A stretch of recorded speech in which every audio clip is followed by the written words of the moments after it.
With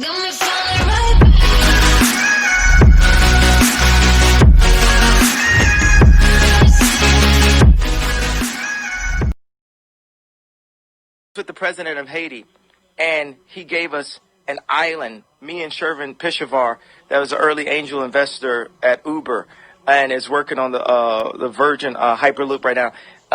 Really great friend of mine. He saved me. He's had me avoid deals where I was going to give up a percentage of my company for a third of the value and different things like that. So we go to Haiti, and the president gives us this island to develop, to make a city of the future. And also, we're going to have the farmers and the people who live there take a percentage, take ownership of the land that they have right now. So when it raises in value, they all eat off of what the idea is. But he said that the way that he has done business with our president is so straightforward.